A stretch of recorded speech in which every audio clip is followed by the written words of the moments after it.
bagaimana kita itu mempersiapkan nanti di akhir zaman. Ini sudah mulai jelas kok. Malah kalau mamanya saya, ini cerita bener tapi bukan dari saya. Ini cerita dari teman saya, Ustadz. Temen. Ini temen nih. Nama teman saya, insya Allah ya. Namanya si Surya. Tanya sama saya, Ustadz, ya, kok saya dengar. Nah ini teman saya itu teman Muslim, tetapi saya nggak tahu persis dia punya ilmu. Saya tahu dia punya ilmu, tapi memang saya kan nggak pernah utak-atik ilmunya dia. Udahlah biarin. Tapi dia bilang, Ustadz, kok saya dengar raja-raja yang muksa di Nusantara ini kok mau bersatu, kenapa ya? Gitu. Nah, kenapa? Gitu. Saya nggak tahu. Ini awalnya seperti itu. Terus lama nggak ketemu lagi. Ustadz, kayaknya raja-raja Jawa mau bersatu nih raja Jawa yang muksa itu bersatu, dikuatkan satu. Emang kenapa dia? Kok katanya mau mencari seseorang yang menurut para raja-raja yang muksa itu, orang itulah yang nanti akan menjadi unggulan di akhir zaman. Lah kan bingung saya. Loh, saya nggak tahu, saya nggak ngerti jawaban seperti itu. Siapa orang itu? Mereka masih mencari. Kenapa? Karena orang itu sudah ada. Cuma ini masih mencari. Karena keterbatasan raja-raja yang muksa itu untuk mendapatkan orang itu. Karena beda alam gitu maksudnya? Beda alam bisa, beda ilmu juga bisa. Saya nggak tahu persis lah yang itu. Cuma beliau selalu cerita. Selalu cerita gitu. Dan yang jelas yang lucu bagi saya adalah, kamu kok tahu? Saya diajak. Kamu diajak gimana? Saya dihilangkan, Ustaz. Beneran nih? Insya Allah menurut saya begitu. Gitu. Dihilangkan, diajak ke ranah mereka. Jadi dia menghilang memang. Ke alam mereka ya? Ke alam mereka. Jadi dia nggak ketemu sama keluarganya. Berapa lama itu Pak Ustaz? Dia bilang ada yang 1 bulan, ada yang 2 bulan, ada yang kemarin dia itu 2 tahun dia hilang. Innalillahi. Mas Bobi mau daftar? Hah? Jangan dicari bakian nanti. Tapi waktu alam muksanya itu juga sama 2 tahun atau berapa lama, atau lebih cepat atau lebih Dia lambat? nggak tahu. Pulang-pulang 2 tahun. Pulang-pulang HP-nya jeblok gitu aja, hancur aja HP-nya. Karena waktu mau pergi katanya dicas. Nggak ada yang nyentuh. Masih Hancur. ada di situ hancur. Masih hancur. Mungkin over Ya kali ya, saya nggak ngerti juga. Dia hanya ngomong begitu. 2 tahun. Dia hanya cuma WA ke saya, Ustaz, saya udah sampai. Dia kalau udah bilang sampai, saya langsung, kamu dari mana? Nah, baru dia nanti cerita. Itu punya anak istri Pak Ustaz? Punya. Nah, terus gimana 2 tahun? Nggak tahu saya. Hilang begitu? Nggak tahu. Alhamdulillah katanya istrinya nggak nyari. Gitu. Kan yang ngasih makan Allah. Nah, yang ngasih makan Allah. Nggak mesti apa kangen gitu? Bukan Kia. Ya nggak tahu. Intinya seperti itu. Itu jadi saya tuh baru berpikir, loh, ini kerajaan yang Kenapa muksa ya gitu aja, ya? walaupun seperti itu, dia tahu loh akhir zaman. Dia tahu dia. Peringatan untuk semua Makhluk sebenarnya, berarti ya, iya. Pak. Dan Allah sudah cerita, tidak akan kuciptakan jin dan manusia kecuali untuk beribadah kepada Allah. Kan gitu. Jadi sebenarnya mereka juga sebenarnya tahu. Sama aja Ustaz. Dan dia juga bilang, kata si teman saya itu, mereka raja-raja itu bilang, saya akan ada di belakang seseorang yang Dianggap unggulan. unggulan, menurut mereka unggulan itu tadi. Gitu. Nah ini yang sampai sekarang pun beberapa bulan ini teman saya belum WA saya, berarti ya memang hilang beneran. Wong saya coba lihat statusnya itu, di titik dia hilang itu dia sebelumnya minta restu. Ustadz tolong doain biar saya selamat ya, gitu aja. Amin, insyaallah. Hanya gitu. Saya kan tahu jam berapa. Habis itu ya di WA-nya itulah sampai sekarang masih tanggalnya, jamnya masih. Kalau dia bohong, menurut saya dia bukan tipe pembohong. Gitu. Nah, disinilah saya juga nggak ngerti kok mereka yang di kerajaan itu menyatu. Saya diceritain sih. Biasanya kan Jawa Barat sama Jawa Tengah atau Jawa Timur kan nggak cocok lah. Dulu ada pemberontak, ada perang. Ini yang saya tanya, kamu di Jawa Timur ketemu siapa? Ketemu Prabu Brawijaya. Terus kalau dia jawab Jawa Barat ketemu, tapi dia nggak ketemu yang namanya siapa itu namanya? Prabu Siliwangi. Prabu Siliwangi nggak ketemu, tapi ketemu sama atasan-atasan ya yang di Galuh Pakuan. Gitu. Oh gitu. Ya. Terus mereka menyatu. Mereka menyatu sekarang. Ramukian Santang. Nah, saya nggak tahu persisnya. Tapi ini kan di dunia mereka yang saya memang nggak tahu, Ustaz. Nah, disinilah sebenarnya ini di dunia mereka sudah kasak kusuk sebenarnya. Nah, kalau di dunia sekarang kita memang kalau saya disuruh nyeritain, yang saya amati memang seperti itu, banyak dari saudara kita itu saling bermusuhan. Kebalikannya malah Pak Ustadz ya. Kalau itu kan raja-raja itu bersatu. Nah, di kita nih kayaknya kebalikan.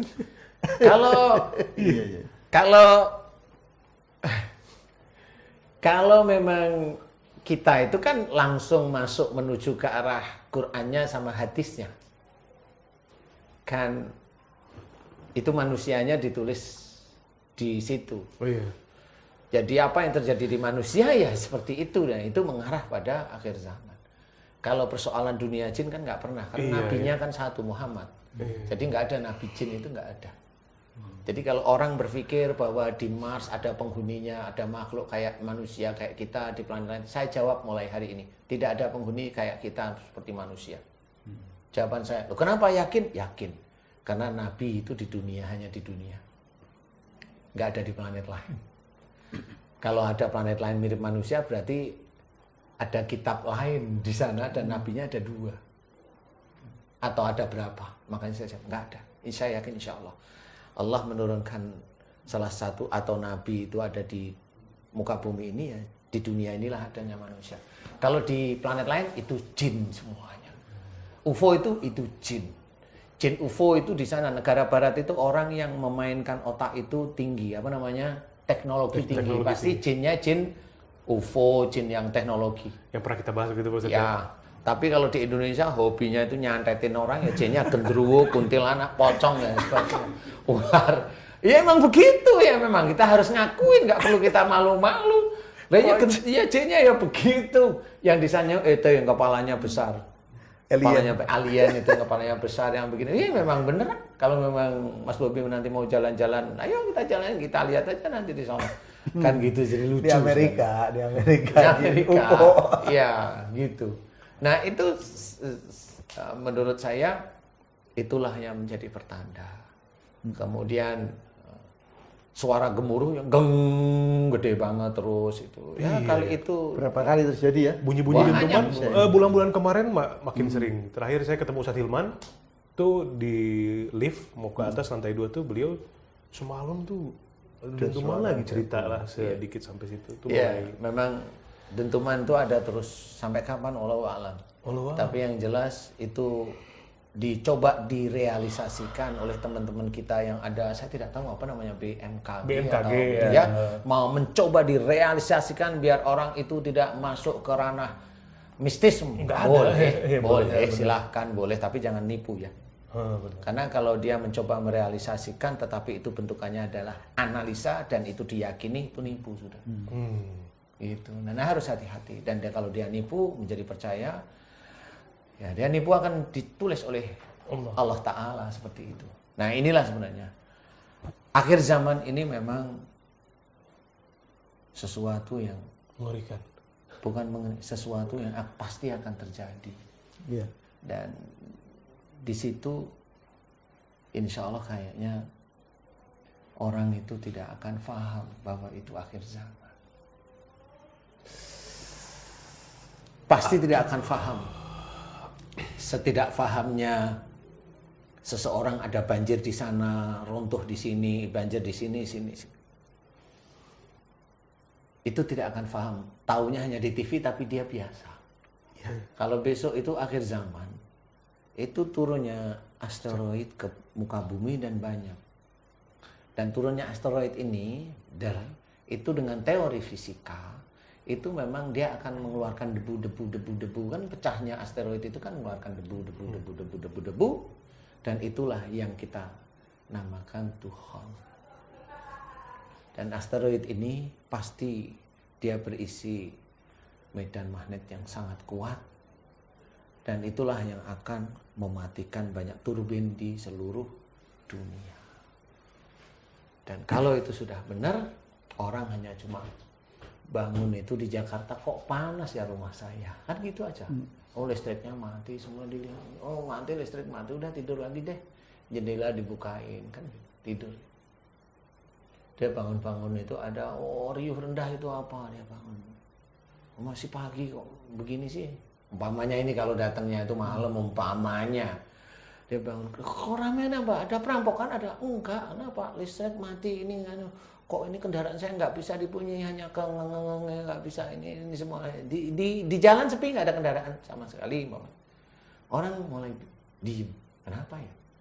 Orang berpikir, ini nggak ada kendaraan, nggak bisa kemana-mana nih. Makan. Supermarket dikeroyok pasti.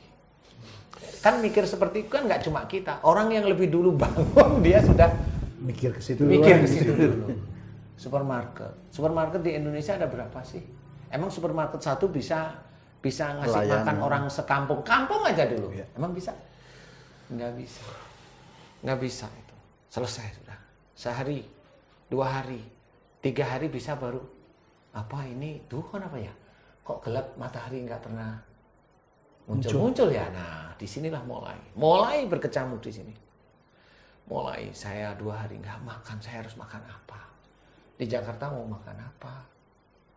Di Semarang mau makan apa? Di Jeddah mau makan apa? Mau makan apa sekarang? Kalau udah berhenti begitu. Mengambil uang ATM Mau mati. mengambil uang ATM mati. Dan gak ada yang jualan juga. Gak ada yang jualan juga. Nah, Nggak bisa nge-vlog. disinilah mulai ada chaos itu ada ya. chaos, makan, dia punya anak kecil, anaknya nangis, ayah lapar ya, ayah lapar gitu. Itu yang harus kita pikirkan sebenarnya. Makanya kita harus berhati-hati. Tapi ada sesuatu yang lucu menurut saya. Saya ada cerita lucu dari teman saya. Saya sebenarnya sudah mengincar salah satu satu tempat lah. Saya mengincar tahu tempatnya, tahu lah saya. Teman saya itu ngomong, Ustadz, ya, kok itu raja-raja yang moksa itu bilang di tempat itu kok kewahyan ya, gitu. Kewahyan, Pak Jasan pasti tahu ya, yang dirahmati ya. Iya. Itu Raja Jin itu ngomong seperti itu di tempat itu. Tempat mana? Raja yang moksa itu, Bos. Di situlah. Tempat Raja Moksa itu ngomong, karena itu kan lingkungan. Jadi dia pasti ada komunikasi dari spion-spionnya itu loh. Apa namanya itu? Intelnya dia sebenarnya. Itu ngomong di daerah itu ada kewahyan. Kewahyan itu kalau kita orang Jawa itu dirahmati selalu. Dan tempat itulah yang sebenarnya baru saya lirik. Itu saya lirik. Nah di situ saya tanya, benar? Dan teman saya tuh nyebutkan daerahnya, menyebutkan tempatnya yang dia belum pernah ke situ. Saya senyum. Dia tanya sama saya bilang nggak tahu. Tapi jujur saya bilang, loh, kok di situ gitu. Belum pernah tahu sama sekali temannya Pak Ustadz itu? Belum. Jadi dia itu dikasih tahu sama raja-raja itu. Di situ, di tempat itu, di daerah kota ini, di daerah ini, itu ada tanah yang kewahyan. Kewahyan itu dirahmati. Diberkahi. Menurut mereka, tapi Pak Ustadz nih, kalau menurut teman Pak Ustadz nih, raja-raja itu sebetulnya sudah meninggal. Kamu Ustadz itu belum meninggal, Ustadz? Belum meninggal, berarti hidup tapi di alam lain gitu ya? Hidup di alamnya jin kali ya. Di alam jin. Saya juga Barangkali nggak tahu. begitu ya. Barangkali seperti itu. Karena moksa itu kan ilmu tertingginya dari ilmu menghilang. Oh, gitu. Ilmu tertingginya dari ilmu menghilang. Hilang, jadi nggak bisa balik lagi gitu. Saya baru gitu mau ya? nanya, Iya. moksa itu apa sih soalnya saya? Oh, gitu. Moksa itu hilang sebenarnya. Tidak tampak. Terjawab. Iya. hilang. Jadi moksa itu hilang, Ustaz. Hilang. Jadi kalau ada tukang sulap atau tukang sihir yang di TV, saya bilang itu tukang sihir. Dia ada di kotak, dikunci, kemudian dia ada di luar. Nah, itu tukang sihir namanya. Bukan moksa ya? Oh bukan, dia hanya menyihir tubuhnya ditutupi oleh sesuatu sehingga dia menghilang dalam waktu sekejap dan dia keluar dalam waktu yang sekejap. Itu ditutupi oleh jin. Jin ilmunya dia. Apapun dia bilang, kalau dia mendengar kata-kata saya di sini, senyum aja lah. Kayak gitu, senyum aja lah. Saya tahu ilmu yang seperti itu walaupun saya nggak punya. Saya tahu ilmu yang begitu, ditutupi sama jin, dipegang sama jin. Saya tahu dipegang sama jin bisa, kasih selimut sama jin bisa. Hanya itu aja kuncinya. Dan saya tahu persis. Jadi nggak usah protes, tahu. Itu tukang sulap, iya tukang sulap sama tukang sihir sama. Kalau saya gitu, sama aja nggak apa-apa. Tapi kan kamu bukan nyihir nyantet, kamu nyihir untuk show, performance lah, boleh lah, silahkan nggak apa-apa. Itu bisa dapat uang, silahkan nggak apa-apa. Tapi saya cerita apa adanya. Kalau kita kan harus di sisi agama kita ya. Kalau memang dia ilmunya begitu ya nggak apa-apa, silahkan. Wong itu yang dia sukain kan gitu ya. Sama seperti orang yang belum muslim, dia suka begitu ya, udah biarin aja kan gitu aja. Nah, disinilah sebenarnya tadi moksa itu hilang sebenarnya. Jadi itu ilmu tertinggi dari menghilang. Jadi itu ilmu. Kalau orang tukang sulap atau tukang sihir itu menghilang karena dia hanya dipegang sama jin yang punya kemampuan menghilang. Atau diselimuti oleh jin yang memang dia punya selimut untuk menghilang. Dan semua atribut jin itu tetap atas izin Allah. Harus pahami itu. Atas izin Allah. Walaupun apa yang dikerjakan para jin belum tentu Allah ridho. Paham ya? Semua yang terjadi kayak umpamanya dia memuji Allah tapi kok bisa ngeluarin keris. Kan banyak tuh di YouTube. Allahu Akbar, Allahu Akbar, Allahu Akbar, dapat keris. Nah, kan lucu. Yang keris itu dari mana? Kan gitu ya. Allahu Akbar, dapat tongkat naga umpama kan gitu ya. Nah, itu dari jin. Nah, berarti dia memuji Allahnya bukan lillahi ta'ala. Ustaz, maaf saya potong. Saya punya pertanyaan begini. Kan mungkin biasa juga pernah dengar ya, ada kiai-kiai yang katanya bisa nih hari Jumat nih, dia bisa Jumatan di Mekah gitu kan. Nah itu apa itu? Jin atau apa? Saya cerita itu nggak percaya dulu, Ustaz. Nomor satu nggak percaya dulu. Oke. Kalau saya percaya boleh, tapi saya nggak percaya dulu. Nomor satu adalah pada saat bersamaan hari Jumat orang harus sholat, dia masuk kamar, kemudian kita selesai sholat, dia keluar kamar udah dari Mekah, itu bohong. Saya bilang walaupun dia kiai, bohong. Karena apa? Waktunya nggak sama. Nonton TV mungkin. Iya, makanya saya bilang bohong ya. Oh iya waktunya. Gitu. Waktunya kan nggak sama. Sini sana kan bisa 4 jam lebih lah ya, kurang lebih. Jadi harus difahami itu. Mungkin di kode. Ya itu kan ada ilmu nih. Kalau dia di kamar, kemudian ilmunya dia menggambarkan bahwa dia sudah di Mekah, kemudian itu seperti mungkin sholat. ya, Padahal dia hanya duduk aja. Dia kayak sholat ini, semua ini sudah keluar masjid, dia keluar kamar. Itu saya bilang bohong. Nah, berarti ilmunya dia bohong. Walaupun dia kiai, Saya bilang bohong karena apa? Waktunya beda. Tapi kalau mamanya dia itu pergi menghilang tapi ke Mekah, kemudian dia sholat di sana, boleh? Saya agak sedikit percaya, boleh? Boleh ya, saya agak sedikit percaya. Kapan berangkatnya? Hari ini. Terus habis itu kita selesai, dia pulang aja, ada di balik lemari, kemudian ada. Saya bilang lagi, bohong lagi. Karena di sana belum Jumatan. Tetap aja seperti itu, bohong. Nah, kemudian yang terjadi, mamanya begini. Dia menghilang sampai sana. Oke, di sini Jumatan jam 12 kan, di sana itu sekitar jam 4, jam 7. jam 8, 4, jam 8. 5 lah. Jumatan di sini kan Kan mundur. enggak kan mundur ya Pak Iya, Haji ya, mundur sekitar dari 4, jam 7 antara 7-8 lah. ya antara gitu ya, jam 1 Pagi. jam 1-an ya.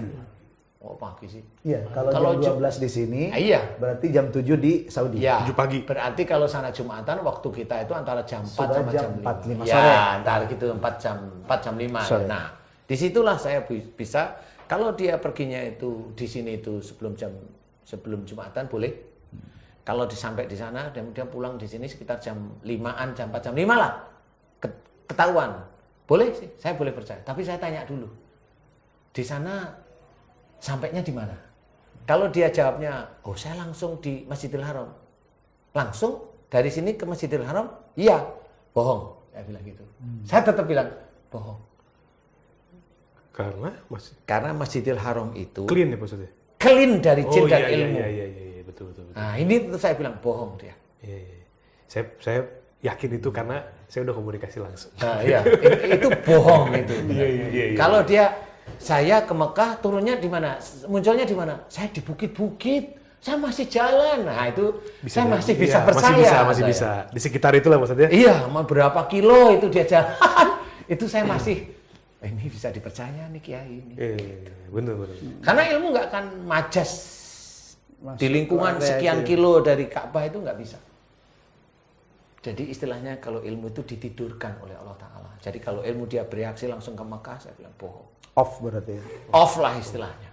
Dan itu betul-betul hafal saya Ustadz yang seperti itu. Nah di sini ada yang ada di Mekah, nggak ada jin. Adanya apa? Ya ada sih sesuatu yang nggak perlu diceritain. Ada Baitullah. Ada Ka'bah di depan. Ada yang bikin orang bingung, ada yang bikin orang itu kesasar-sasar, ada orang yang menjadikan orang itu dipukulin orang lain, ada aja. Ada yang dikasih uang terus. Iya seperti itu. Nah itu yang apa? Oh, saya nggak tahu. Kayaknya ini hanya cerita dari orang-orang atau guru-guru kita seperti itu gitu loh. Saya menceritakan ulang. Iya. Jangan cerita saya di sana gimana Ustaz, ya nggak usah. Itu intinya seperti itu. Jadi Tapi yang ada yang pasti ada, Ustaz. apa? Nasi kebuli sama nasi mandi. Sama umali. Iya. Umali ya, roti itu ya. Iya. Nah itu Ustaz. Jadi kalau memang ada kiai seperti itu, kita harus punya referensi untuk membedah istilahnya. Betul. Jadi kalau referensi itu dibedah, biar kita itu juga tidak kecolongan bahwa kita itu tidak tertipu. Saya bisa percaya kalau apa yang beliau sampaikan itu menurut catatan saya itu benar. Logikanya masuk. Logikanya masuk. Secara perbandingan waktunya, kemudian yang tadi yang paling penting itu tuh. Itu yang penting. Itu yang penting terakhir. Jadi orang itu kalau dia punya ilmu bisa menghilang, nggak akan bisa sampai dia di sana. Iya. Apalagi sampai masuk Masjidil Haram, hilang, masuk ke situ, oh nggak bisa. Tapi saya pernah dengar itu juga dari salah satu guru saya gitu kan mengenai itu, bahwa memang di akhir zaman nanti ya yang ada di kota Mekah itu adalah orang-orang yang beriman saja. Makanya mungkin bisa jadi yang keluar itu adalah orang-orang yang lahir di situ tapi nggak tahu keimanannya kan gitu. Saya keluar kan Bisa gitu. aja. Seperti itu. Kalau husnudzonnya Seleksi. ya karena akhir zaman ini itu kan listrik mati, semua mati, nggak bisa makan, pasti dia akan keluar di daerah tempat yang hijau itu tadi. Oh, benar. Dia nggak kuat secara naluri nafsunya nggak kuat. Tapi kalau memang ada orang beriman di situ, kuat nggak beliau tidak makan? Kalau memang kuat ya alhamdulillah kan begitu ya. Yang jelas itu sangat jauh. Bisa aja nanti beliau meninggalnya ya di situ. Iya. Karena kan nggak ada minum, nggak ada ini, nggak ada. Tapi kalau itu air zam-zam ada, ya beliau pasti hanya minum air saja. Betul. Zikirnya orang-orang sekarang itu ingin jabatannya naik. Zikirnya orang sekarang itu ingin dicintai oleh atasannya. Zikirnya orang sekarang itu banyak yang begitu. Mengajarkan malah sesuatu yang kelihatannya zikru. Saya mau bilang zikrullah itu berat ya. Berat. Kalau zikrullah itu betul-betul ingat kepada Allah beneran gitu. Tidak masalah duniawi. Nah, tapi ini saya bilang zikir itu hanya ingat aja. Ingat apa? Ingat kalimahnya aja. Tetapi diperuntukkan Makna terdalamnya ya. Lillahi ta'ala. bukan lillahi ta'ala tapi untuk duniawi lah. Kalau zikrullah itu harus. Nah, mulai sekarang ini umpamanya zikir betul-betul mohon ampun ya mohon ampun aja. umpamanya memuji Allah, ya memuji Allah. Nggak ada yang kita cari. Karena Allah nanti akan mengatur bagaimana rezeki kita, bagaimana keluarga kita, bagaimana makan kita, itu Allah yang mengatur. Iya, Loh kalau kita nggak kerja, lah kerja itu kan disuruh sama Allah Ta'ala, berarti kan kita juga kerja. Ikhtiarnya. Ikhtiarnya kan sudah jelas gitu loh. Jadi kita serahkan sama Allah Ta'ala. Nah, kebanyakan orang-orang mengajarkan itu zikir, membaca sesuatu itu untuk duniawi. Supaya bayar hutang. Bisa bayar utang. Dapat Kan lucu. dapat anak. Dia berhutang. Dapat gebetan. Aduh, Ustaz. Yang utang dia, yang nyuruh utang bukan Allah Ta'ala, tapi dia. Nanti waktu nggak bisa bayar utang, mohonnya kepada Allah. Suruh Boleh. bayarin utang. Suruh bayarin utang.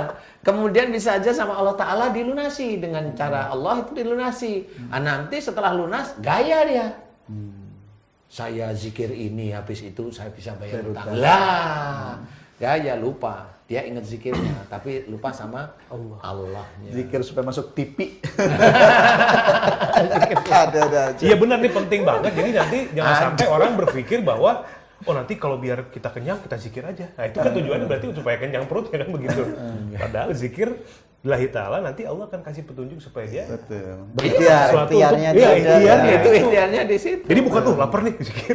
Ya, bukan begitu. Pengertiannya takutnya begitu ya. Iya, enggak. Astagfirullahaladzim datang. Kayak gitu Pak Ustadz. Emangnya di surga. Zikir Minum dulu, minum dulu. ini tuh Aduh. apa ya? Memeras. Secara emosi campur aduk gitu. Capek. Aduh. Tapi untuk evaluasi subhanallah ini. Begitu guys. Duh, sedulur beriman. Pertanyaan Pak Haji ini bagi saya itu sulit untuk saya jawab. Sulit sebenarnya karena ada beberapa hal yang gimana ya, saya berpikir apakah saya mau cerita sekarang, apakah saya itu mau cerita besok. Episode selanjutnya. Episode selanjutnya. Biar orang Tapi Pak Haji ini nakal ini pertanyaannya. Terus gimana mau umroh kalau pandemi terus? Ya untuk pandemi ini memang kita harus belajar untuk mematuhi perintah, perintah negara kita ya, negara yang ikutin ini pakai masker dan sebagainya, bolehlah ya. Kalau di sini nggak pakai ya alhamdulillah dan insya Allah mudah-mudahan Sudah di-swab semuanya Iya, juga ini. kita akan belajar tes. untuk bagaimana tidak kena secara hati ceritanya. Satu, tidak emosional, belajar untuk tidak emosional. Yang kedua adalah tidak sombong terhadap apa yang kita punyain. Kemudian tidak merasa pandai dengan apa ilmu yang dititipkan oleh Allah Ta'ala, belajar aja. Nah, mudah-mudahan kita diselamatkan. Dan Pak Haji Hasan tadi memang cerita, kita diswab setiap minggu Pak Haji ya. Iya. Setiap minggu 3 itu hari kita sekali malah saya. 3 hari sekali Pak Haji Hasan, capek. Pantesan saya lihat Pak Haji Hasan itu, ya ini nggak lihat ya, hidungnya semakin lama mawar. Mama Pak Haji. Meker. Atau begini, Pak Jason kenapa nggak masuk ini nggak ngantor sakit ini. nggak lama-lama kalau orang udah terbiasa mungkin bisa naruh pulpen di sini. Udah kebiasaan itu kan. Jadi intinya adalah Aduh, kalau ya Allah, memang ya pandemi ini memang susah, memang saya sebenarnya beberapa tahun itu sekitar hampir 3-4 tahun ini saya berpikir, ini hanya saya aja. Saya berpikir ini, jadi sebelum pandemi kayaknya agak sulit deh kita itu mau umroh. Umroh aja ya. Kayaknya agak sulit besok itu. Jadi nanti kalau Allah mengizinkan ya saya mencoba dengan orang-orang dekat saya itu ya apa ya ya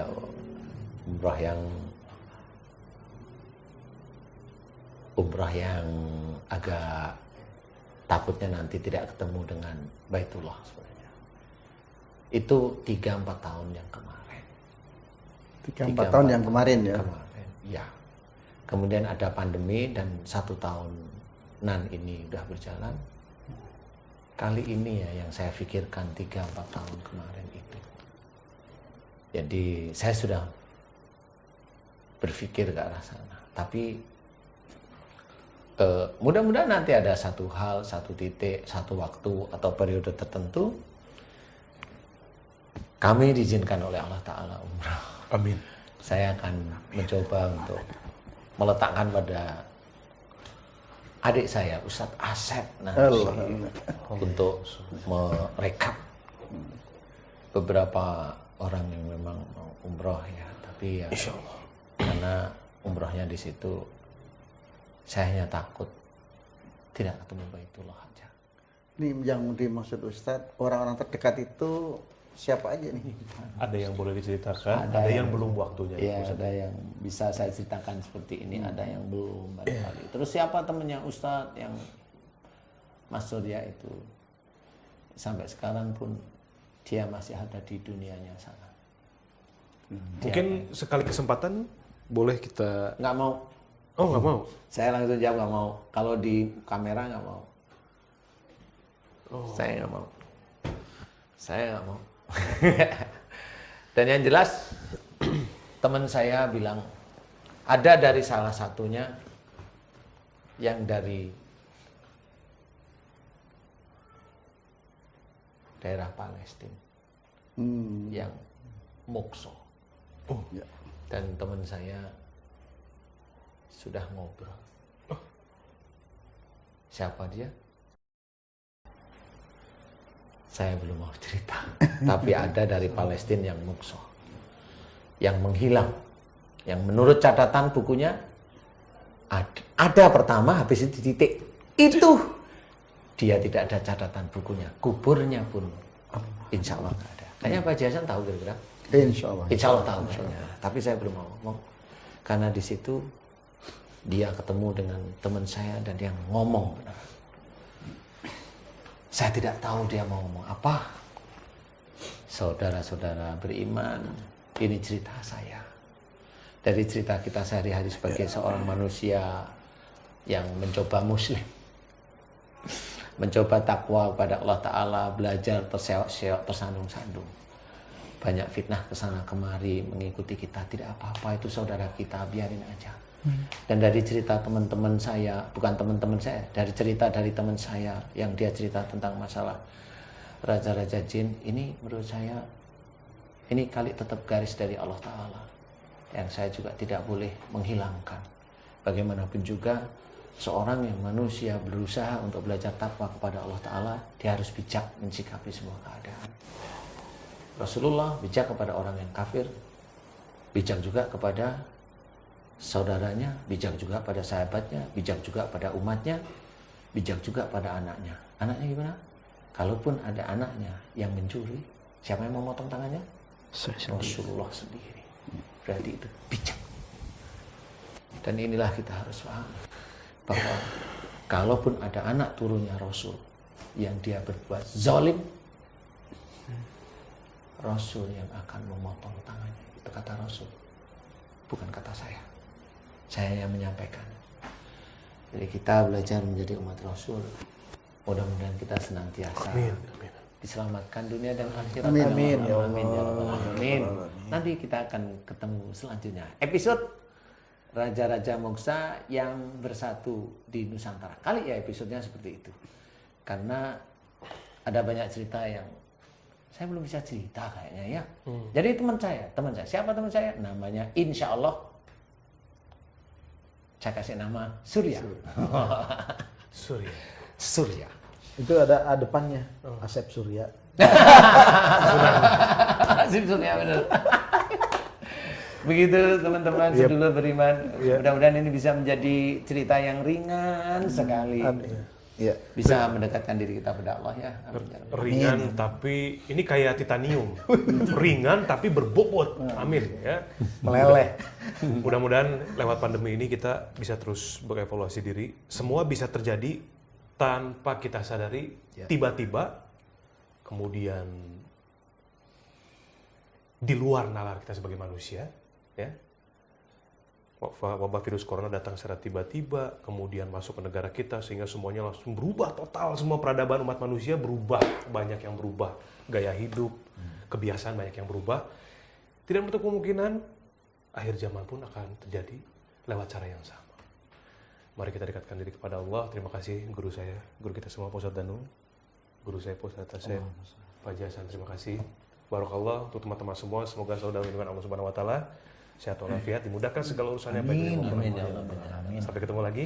Assalamualaikum warahmatullahi wabarakatuh. Waalaikumsalam warahmatullahi wabarakatuh. wabarakatuh.